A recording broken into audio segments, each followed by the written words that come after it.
Good afternoon. I'd like to call to order the Assembly's monthly meeting, SAP project presented by our contractor. And we'll start with introductions. We'll start with you, Lisa. Lisa Slusser, Deputy Municipal Clerk. Seagull Consulting, State Persons. Paul Third, Deputy Municipal Manager. Forrest Dunbar, Anchorage Assembly. Elton Bridge Jackson. And no names, please. Robert Harris, Seagull. Gary Pearson, Systems, NLP. Glenda Gibson, Finance Director, AWW. Molly Morrison, Finance Director, NLP. Mike Chadwick, Internal Audit. The tape's on. Yes. Okay. Anybody on the speakerphone? Okay, and Mr. Weddleton just joined us. Zig, you have the floor. Thank you very much for the opportunity to meet with you again. This is the February report. As per usual, I'm going to talk a little bit about the progress of the project, and that drawing there is supposedly indicative. This is basically a repeat of what the team looks at every week, and I've just simply continued it on so you can see the trend. And I think that and the other thing is to recognize, and I keep reminding us all what all those colors mean. Gray, it's not reported. Red, it's an issue, cannot hold to schedule, cost, or scope. That's pretty serious. And as you can see, the finance team continues to be in red, and they have been now for 5 weeks. We don't have a report from interfaces, and that's because of the changes in the management team. The data migration continues to be in red, and they've been in red for quite a while. Testing has picked up a little bit, but the main reason the testing has picked up a little bit is they actually reduced the number of scripts that they were testing. So it became a little easier for them to show good progress. And then we've got ECM, is the Enterprise Content Management, just went to red, and so did reporting. Both of those, I think, are because, again, there's been a management change, and we have a different project manager, and that person immediately changed the status of those two. So what's all this stuff mean? These are some things that I've already alluded to. The team, is at a risk of not meeting schedule, cost, or scope according to those red indicators, and that's been that way for many of those line items since November. I mentioned to you that SIT 1, the first testing cycle, it's a little easier when you all of a sudden don't have to do as much. And so that's what's happened there, and those are going to end up being tested in the second cycle as opposed to the first. The downside of that is that the purpose of a second cycle is that you're working with cleaner information, with problems that have been solved, and so you have less issues. But if you haven't tested them in the first cycle, you're going to have more issues. So there's an exposure to the team that they're going to have more issues than they might expect in the second cycle. And I mentioned to you that as soon as the project manager was changed on ECN and interfaces and reporting, all of a sudden it turned red. Okay, this is the project plan, which has finally been created as of Monday of this week. The plan finally got to me. That means that they've worked on it for almost 7 weeks, and then this is the approach that I've suggested that everybody should be looking at because it tells you the picture much better on a summary basis. So those bars are the schedule. I mean, that's what's over here, the start and stop dates. You've got to recognize that this line down here is a summary line. We actually have 3,700 plus tasks in this plan. So it is large, it is complex, no question about it. However, when you start seeing things like this line right here, where the schedule says that as of today, where that red bar is, it's supposed to be done. It's not done. I mean, that's why I highlighted these in yellow. We've got several instances of that where things are not getting done on a timely basis in that project plan. The other thing I found interesting is, the reason I circled this is over here you see, this is System Integration Testing Cycle 1, 2, and 3. One would think that if you got cycles 1, 2, and 3, you would do them in order. That you would finish 1, then go to 2, and then go to 3. Well, that line sticking out right there in April is test cycle 1. I don't understand why it's ending far beyond the end of test cycle 2 and just slightly before the ending of test cycle 3. I've asked the question. I haven't gotten an answer yet. I do know what caused it. I do know that there is a lessons learned task, and it's actually buried in test cycle 1, and I don't know why it would be associated with test cycle 1. You would think lessons learned would be after you've done all 3. But that's what's causing that to happen. So again, I've asked the question. We'll see what kind of answers I get. But this is something that I think the project team should be looking at, and they should be looking at it in this way, and you should be seeing it in this way. But that comes available with the plan that they sent me. And all I did was just simply add the red line and add the yellows in the circle. Okay, with regard to the project itself, the last time I was here, a month ago, I was telling you that there's a revolving door and how many program managers there have been in the last year and a half. Is that right, Alden? Year and a half? Yeah, it seems longer, but yeah. A lot of program manager changes. That's not good. I mean, there's a continuity issue here. But not only that, there's some presumed performance kinds of things that might be going on with the SAP folks that that becomes an indicator. But we have some additional changes now that have occurred since last month. We had a new practice director coming in last month. We got a new program manager coming in last month. But now all of a sudden we've got people leaving. We've got the only Muni employee other than Alden is leaving the Muni. That person was responsible for enterprise and content management and also responsible for interfaces and reporting. So now all of a sudden somebody else is picking that up. Now, it's probably somewhat of a good piece of news because that particular individual is the one who is managing the HCM or the human resources portion of this project, and that's the only one that's been green for weeks. So he's doing a pretty decent job, okay? So he's picked some of these things up. But we also need to know that Ken Franco, who used to be the program manager, he's now leaving. He's going on another project. So all of a sudden, the effort of report development and so forth that he was overseeing now has to be done by somebody else. And also, we don't have him being there as any kind of transition for the new program manager. He's gone. Okay? I think it's interesting that the prior SAP practice director, Blaine, who was there to help with the replacement, because there's a replacement there now, was there to help that person from a transition perspective, but now all of a sudden is taking over testing. And so she's reporting on the progress of testing and managing that. So she's stepping down into a project manager role. Also, the person who was brought in to oversee the testing all of a sudden now is focusing on data migration. So they're making lots of changes, obviously, in reaction to what's going on and why things seem to be dragging on. Okay, so the line items that we're listing up here are the ones that were all in red in that very first slide. So here's the bottom line. With Kim leaving, there's nobody there besides Alden that represents the Muni on the project team. I mean, I'm talking about the management of the project team.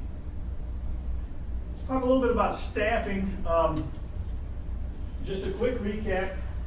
As you may recall, I receive a weekly run rate which lists all of the consultants that are reporting and working on the project. So we're up to 95 consultant names now. About 50% of them are actually reporting time. So when you get to the offshore developers who are mainly in India, maybe only half of those folks they're coming in, spend 20 hours and doing some development work, and then they go off and do something else. But they're still on the list.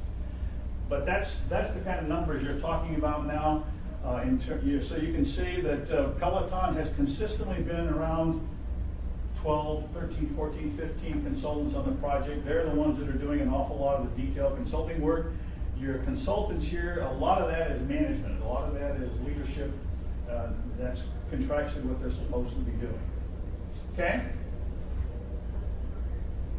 So just in summary, since the beginning of the year, the average number of hours that are being reported on this project is 2,400 hours.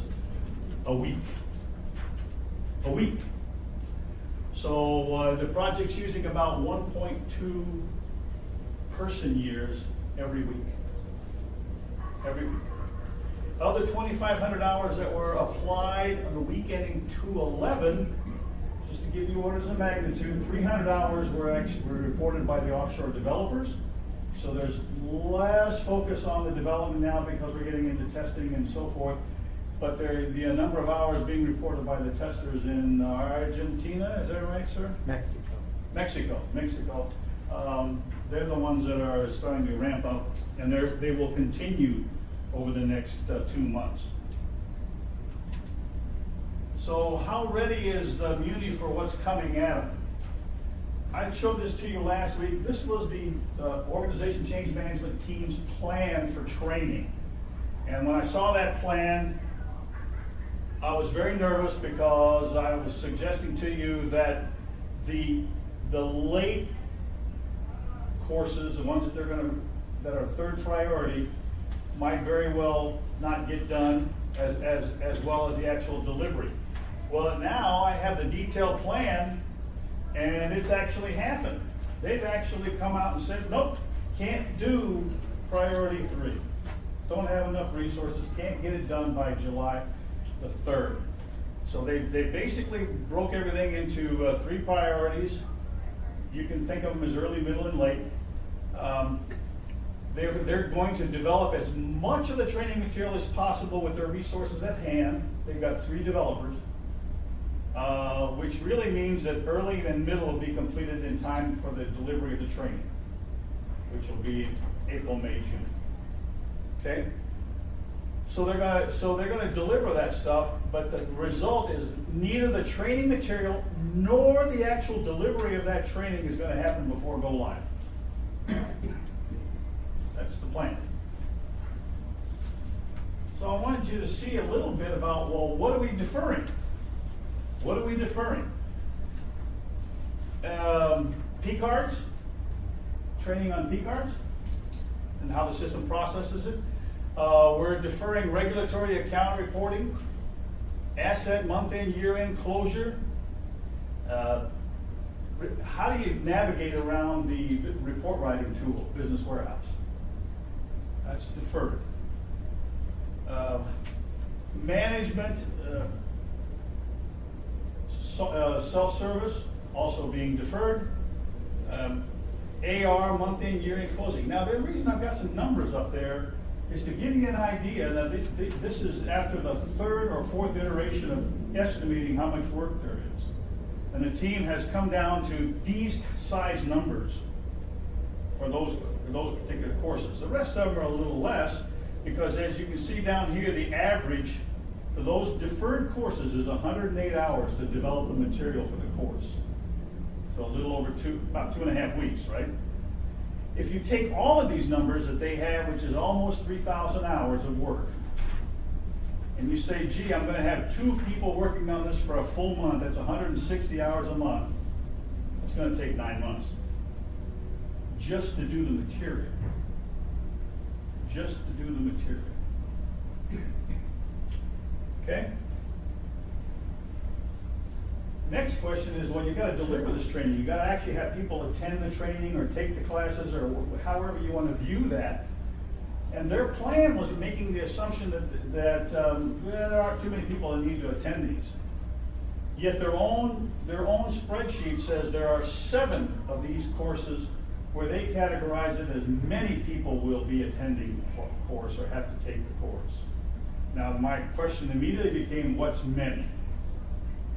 Okay, so their definition, and I'm sorry it's a little off screen here, they had few, and they said few, and I always think few is 3. Couple is 2, few is 3, but yeah, they say few is less than 50. So for my averaging, I said, okay, fine, I'll use 25.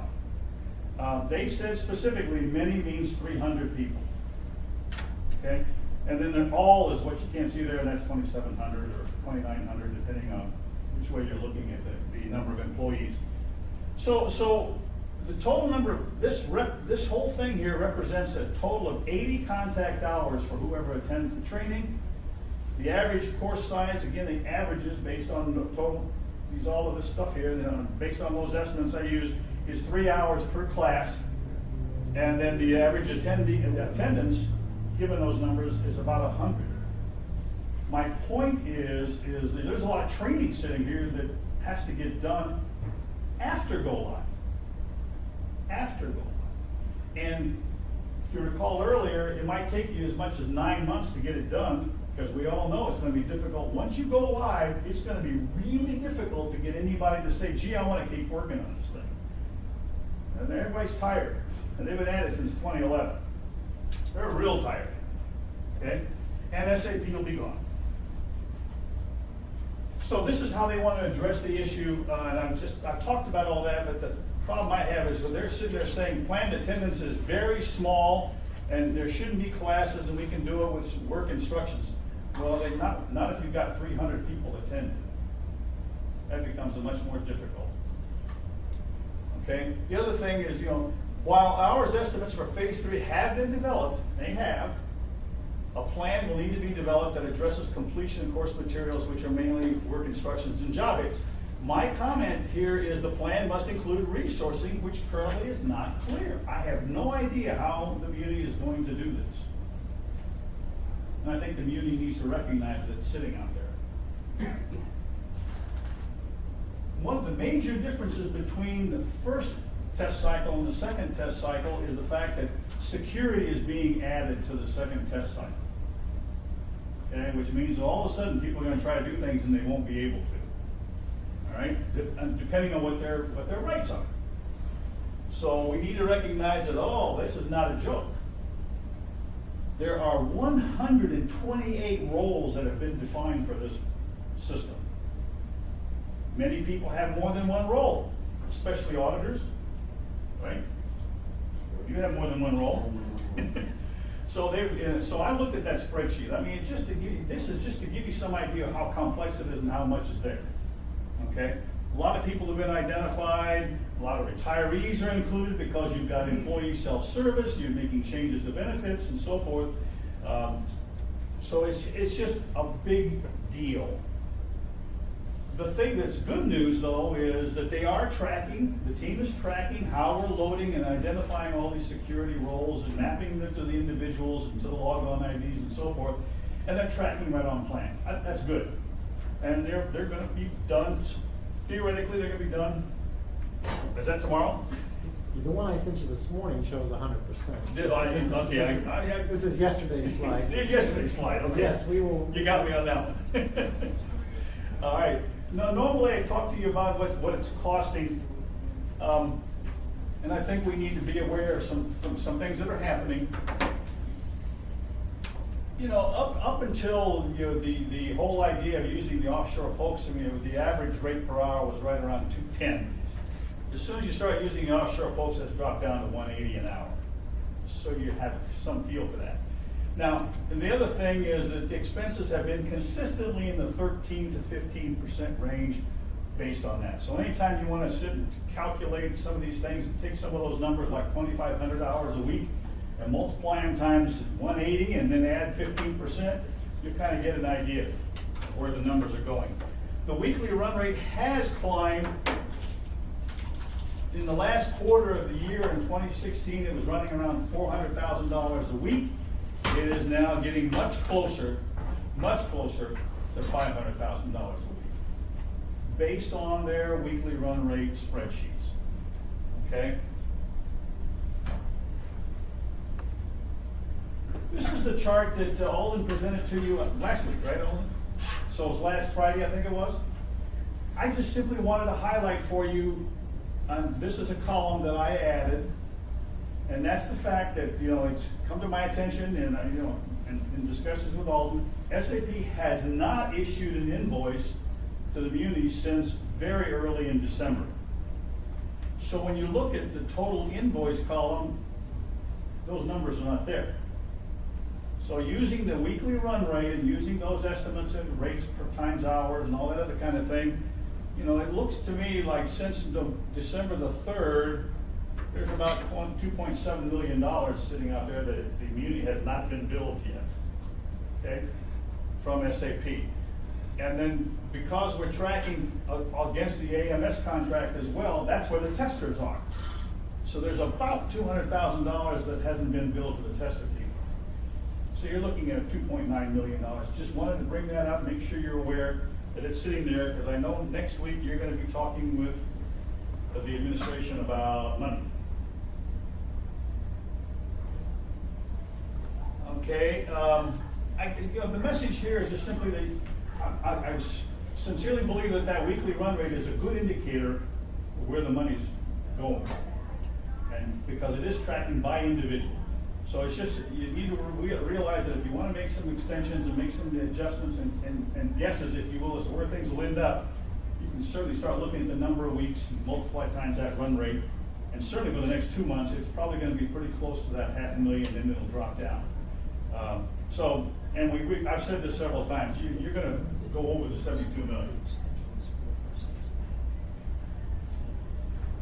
So, that's a brick wall. I think it's important for us to recognize that there is a brick wall out there, and that brick wall is June the 19th. June the 19th is when you've got to start collecting time if you're going to be able to issue a paycheck July 3rd. Okay?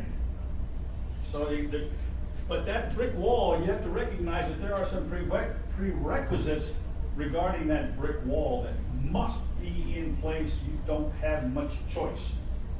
The main thing is you got to have a production environment. You got to have computers and software that's ready to accept the time. And I would say to you that the biggest one that's sitting out there, and I know this is close, is the HEC contract. That's the contract with SAP that supports the hardware and the operating environment somewhere, San Diego. Where is it? Santa Clara. Santa Clara. Okay, Santa Clara. It's where they have all the computers, all right? You got to have a contract in order for SAP to do that. And they need to spend time bringing up the servers, and there's multiple servers, okay? They've got to load the software on there, load the enhancements, they got to configure the software to match what everybody has been doing and using from the testing perspective. They got to load forms and reports, the master data, it's just a long list of things that need to be done.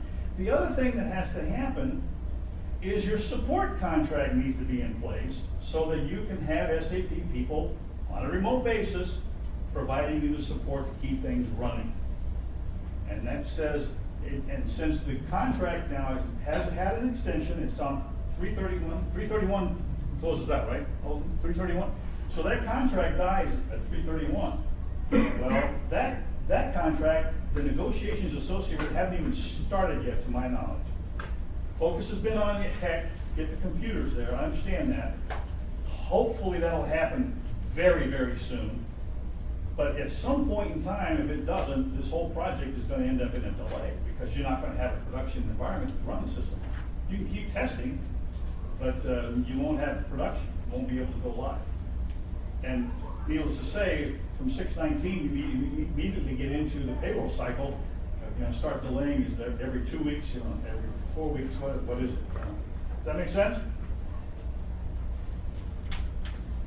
So there's some good news. I mean, the good news is simply that the team is definitely still going and still targeting July the 3rd.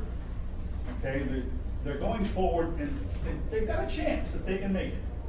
Okay, and I just show you got to get through June 19th first to get to July 3rd. But that's the good news. Here's another thing that I think is important for us to recognize. And again, this is 2 days old. Okay, I don't have this morning. I do have this morning, but I didn't get it in here. But the point is that the defects that they're identifying, the problems and the issues, are going in the direction when they identify them, the fewer and fewer and fewer defects. And in essence, they should go to 0 on 227. So I have a comment, okay? So until we got to the witness page, to me, everything seemed like it was gonna be impossible for them to reach the target. And then we get the good news that, and you said they still have a chance. They still have absolutely still have a chance. Okay. Absolutely. All right, good, thank you. You bet. But it's because of this kind of stuff. Okay? But however, here's one of the reasons why they still have a chance. And that's the fact that things are starting to get pushed beyond go live. Okay? So if you remember, that red said, cost is gonna be affected, schedule's gonna be affected, and scope's gonna be affected. Well, a way for scope to be affected is to simply not have to do as much. And you start pushing that stuff beyond go live. Okay? Remember I said earlier, yeah, they're doing real well on the first cycle of testing, but they're not testing as much as they said they were going to. So you change the scope. If you start pushing the training and you say, well, I'm not going to do that training, then sure, they're going to get training done and they'll get to 7.3. It's just that they won't have all the training done. See what I'm saying? So that's what we need to be paying attention to. So the not so good news, given your budget situation, some of these things may not be completed. SAP is going to keep asking for more money. So it's all going to be, how much are you going to go along with next week when you start hearing what the requests are. And we've already said there's a strong potential in not only the training getting deferred, but also the reporting. Okay? Now, this is about 2:10 is the date I was able to get this information, and you can see I put 3 columns up there because I wanted to see what was happening with the reports over time. And what I've done is I've highlighted for you situations where the status did not change over time. You would think that it should, that over time they should make a change, they should do something. But when you start seeing, some review things are hanging out there, that means it's sitting on somebody's desk. Okay? When you start seeing that, gee, I'm working on a report and I've spent 3 weeks in a row working on it. I mean, how many weeks do I have to spend working on a report? When I start seeing red, down here at the bottom, we get this, where's my light? The FM Master Data Index report. Okay, so it supposedly initiated in those 2 weeks, and then all of a sudden it just disappeared. That's a change in scope. They're not going to do it. Okay? The other thing that I at first when I saw this status thing, because there are 9 status codes for the report development. Okay, 9. The first one says initiated. I thought that meant started. Okay? Well, I found out that it doesn't mean started. It means, hello, we recognize you're there, we're going to put you on the list. Okay? So, in essence, what we've got up there is there's been no work in those 3 weeks. There's been 0 work on preparing the CAFR reports. Okay? That's how to read that. That would, I'm just saying, what does that really mean? It means that there's a strong possibility that those will get pushed beyond 7.3. Okay? The other thing that, I believe I've already talked about this, over the last 6 months maybe, there's been constant discussion about the gap analysis, the difference between what the community expected and wanted out of the blueprint and what they thought needed to be done and what was in the SAP contract, and SAP kept asking for more money to do it.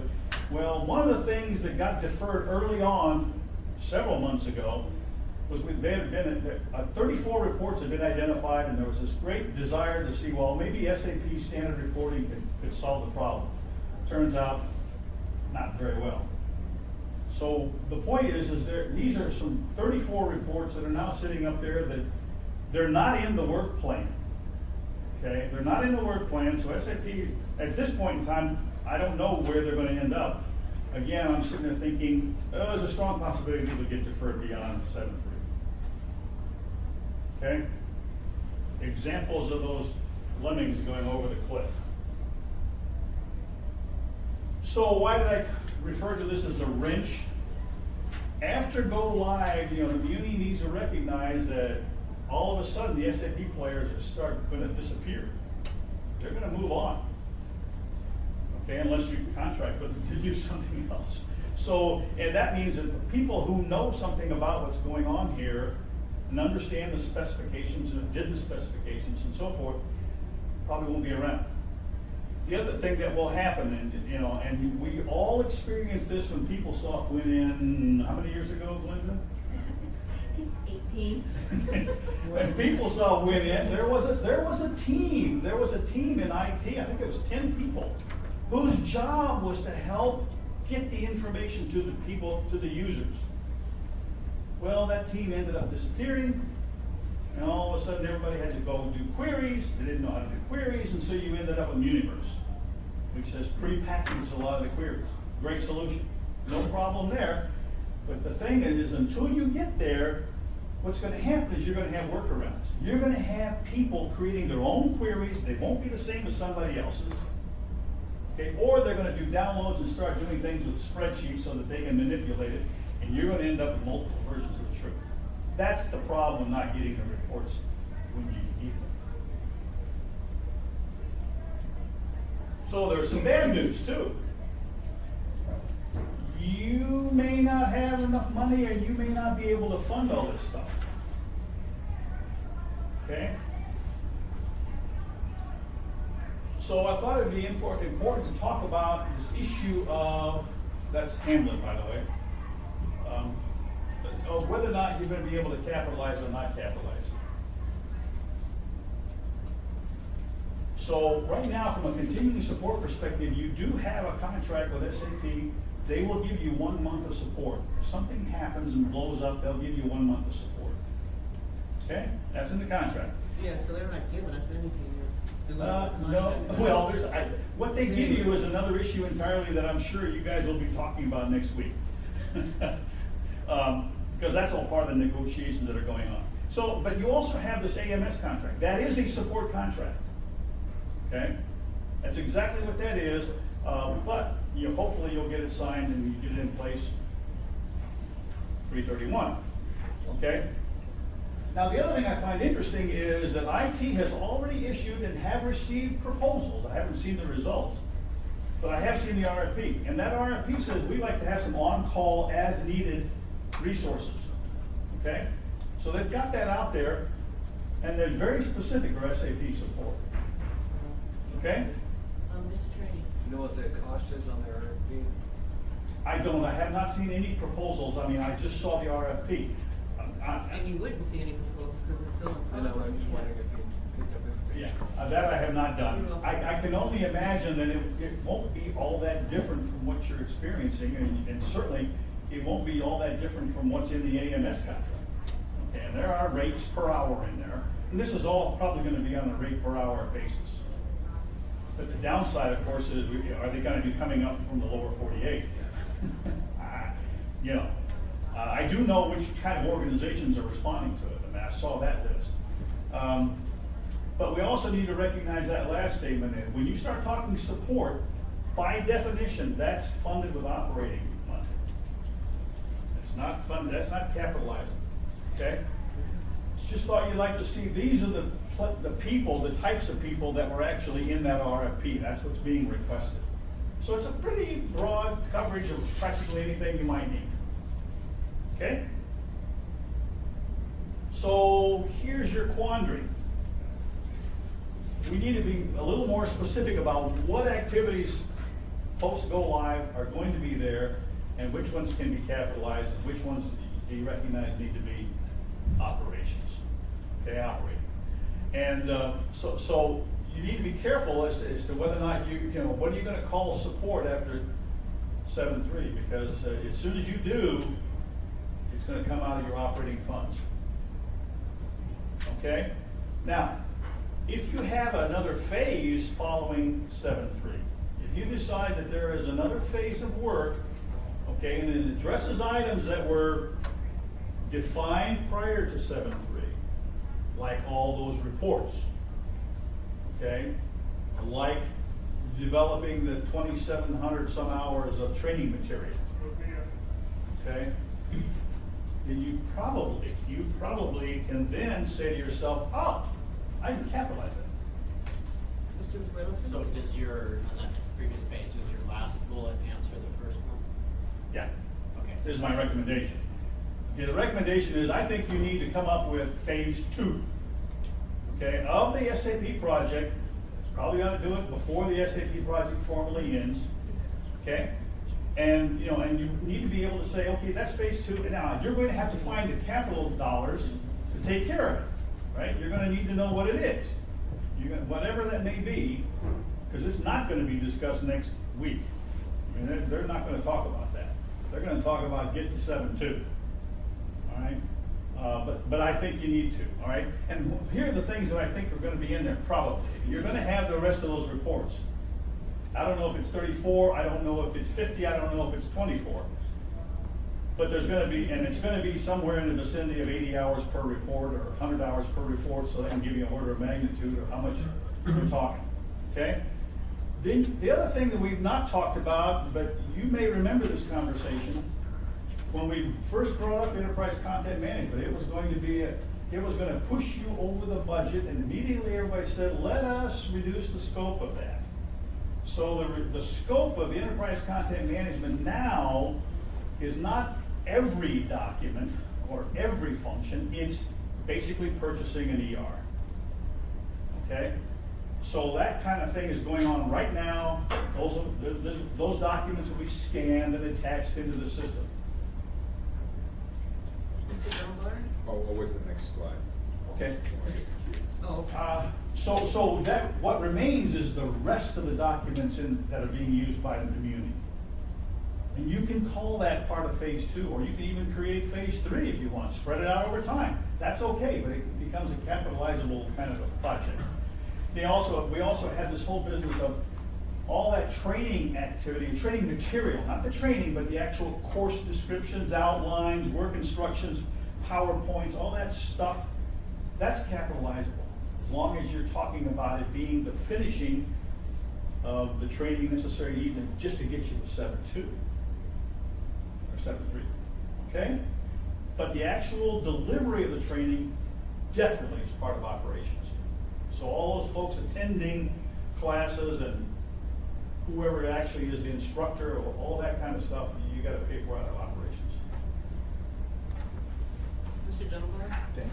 So can you go back one slide, the thing you just were on? Okay. Previous slide. Right? There you go. Alden, could you expound upon this slide, please, and your thoughts on it? Okay, with regard to reports, a couple of slides that he presented are reports that are already in scope, that are in development, and have already been incorporated into the budget dollars that we have. The deferred reports, he referred to 34 of those. Those will be a part of the change order that we're currently in process and will sign in the next couple of days and deal with the existing funds. So I do not anticipate, of the reports that are currently in scope that were identified in Blueprint, they will be in scope and being worked on. Now, will they be delivered by July 3rd? There may be some, for example, the CAF reports that might not be delivered, but they'll be in process. And they'll be most of these reports will be dealt with, or at least started with, existing consultants. I know that was a concern that they had as well. So there may be new reports identified long after go live, then those potentially, but those are not currently in scope. But on reports, I think everything is going to be in scope, may not be delivered, but certainly as a part of that. The ECM comment, absolutely. AP purchasing and ER is in scope currently. That was something that was important to the assembly, and we incorporated that in there to get the process going. Certainly, if this was to be rolled out to the rest of the municipality all at once or in stages, there's no budget, no funding for that, and that would either be capitalizable or operating funds, however that seemed fit. But that could be something that has to be a long-term thought process on, because everyone knew we were just doing the start of those three things. And yes, the training material or the training courses for the Category 3, so to speak, classes, which there are many, as you saw on the list. We do not have the funding nor probably the timing, even with between now and July 3rd to 10th, to handle those. And some of those work will be done. I think the course outlines will be done, but the actual development of the slides and so forth, that work probably will not be able to be handled within our current time and or funding, and could be determined to be an additional phase or an additional capital outlay after the go-live time period. But we will not be able to have the ability to get those priority 3 classes done within the budget and within the time frame that we currently have. Anything else? Well, I guess I want you to talk a little bit more about Zig's point about, it sounds like if we don't plan for it to be capitalized soon, then we might blow through some kind of deadline and be forced to put this in operating. Is that the case? I'm not this is a conversation that he had with Glenda yesterday, and I'm not the accountant, unfortunately, with the group, so I would defer the question on accounting rules to somebody other than myself. It's not necessarily as dependent on the date and when it was planned as the activity. Governmental Accounting Standard for Statement Number 51 deals with software implementations, and it defines 3 different phases. And basically, you have to look at the activities being performed. And if you're doing something that fits into this capitalizable phase, it's not dependent on, did I plan to do it or am I doing it? Am I doing it? Does it fit this definition? Defines whether it's capital or not. So even though, we originally wanted it, now we can't do it, we can go back and it can still be capitalized. We can go back and say that we want to add ECM for 5 more modules and capitalize that activity. Or pick up the category 3 classes, Yes. development that we didn't do. Training, the delivery of training, no matter when the time frame is always operating. That's a GASB 51 thing. But the creation of the classes, the materials, the slides, that kind of stuff can be capitalizable before and after go live, depending upon when you decide to do that. The reason, Mr. Delmar, that I'm trying to press on this being done a little sooner rather than later is the historical track record that I've experienced in various organizations, that when they reach their concluding go live date, there's a tendency to kind of forget all that stuff. There's a tendency to get rid of it, not worry about it, not do it anymore, and it becomes very difficult to come back to it. Anything else? But I want to add, we never had an intention of ECM. That was a full rollout. It's not like that was scope that got de-scoped during the project cycle here. I will say that the intent was to probably deliver training and enough courses, but as you go through time, you find how many you need. That's probably something, but there was never the intent of the administration or the assembly to have this part of the project include an entire ECM rollout in the municipality. Everyone knew it was just a start to get us down the path. It's not that we didn't have enough money to do the entire municipality for ECM. It was never the intent in this particular form of the project to do that. Okay, Mr. Thurman, would you like, Mr. Weddleton? Well, I guess just going back, you said those testings, SIT 1, 2, and 3, they overlap. Why is that? Well, I think what Zig is saying is that, the report was delivered on Monday or Friday last week, and it's almost 4,000 lines. And there's a couple of lines in there, individual lines, that has a date that is inaccurate or in the wrong position. And when you take that date away, the exception that he brought up, or the anomaly that he brought up, will go away. Those have been given to the SAP team. He has questioned that. My guess is over the next day or two, they will change that date to either put it in the right line or change the date, and then the anomaly that he has will be eliminated. I think he's just basically saying that he's gone through there. These are some anomalies that he identified. SAP is aware of that.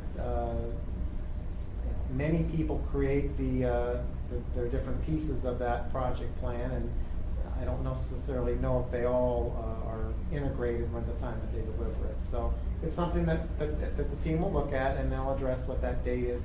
It's not to say that it's an intention to have SIT 1 end after SIT 3. That is not the intention. That's just an error that is being looked at. And I think you said there's only one line that has that date, but that causes the entire thing to go all the way out. But that's the reason why I urge project managers to use that particular approach to look at the summaries, because those things pop out. Because when you look at down a list of dates, it's almost impossible to pick out the fact that, that date's 2 weeks later than it should be. It's hard to see that. As soon as you see those bars, then all of a sudden it becomes very visible. Okay, Mr. Thuring, would you like to make any comments? Just a couple additional comments. Yes, as I mentioned last week, the administration will be, that's why we asked for the special session next Friday. We will be having a discussion with you in the areas where we need to look at funding to be able to get to the go-live status.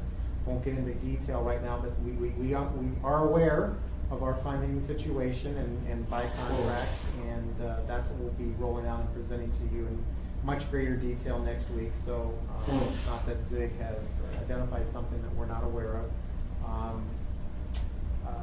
From a staffing standpoint, there are a lot of people on this particular project. We are still targeting, July 3rd. However, there are challenges that come up on a daily basis, and we'll keep working towards those. We do have, I think, a lot of positive things that are going on. I know Zig tends to look at some of the negative things, and we're appreciative of those areas. For example, ECM is one of the areas where there's a comment that we just went from yellow to red. Yes, the deputy project manager on the project for the Muni is leaving and that was one of her areas. However, last night we actually signed off on 4 of the 8 blueprint documents for that particular thing. So SAP is capable now of completing their ECM configuration. So that was the primary reason why they went from yellow to red. So I'm anticipating next week that will go back to yellow. So we are making progress in these areas. We had a conversation with the state of Alaska today. We've been having some problems. They've designed a new way of doing the state retirement reporting that they required us to do.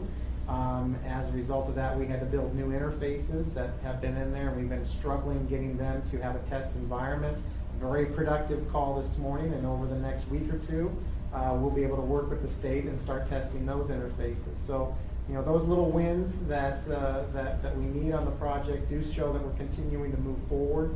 And Zig showed a 4,000 line project plan here. Remember, we have a 20,000 line one that is also was there before to get us even to this point. There's a lot of different details here. We're also still installing a replacement for Kronos. At the same time, the Kava, as you mentioned, the clocks are ordered. The vendor is currently installing the wiring at the 2 utilities. The clocks are supposed to be here on time. We're seeing very positive things on that area. So this project is enormous, and we have a lot of different things that we're doing. So we are definitely experiencing some challenges as a project this size will. But in addition to that, we are on task in many areas and making great progress to still deliver some of these other different work streams that you're well aware of on time as we move forward. Okay, thank you. And just a comment or a question, I think, to Mike, because I guess we all know that we're in the middle of our independent financial audit.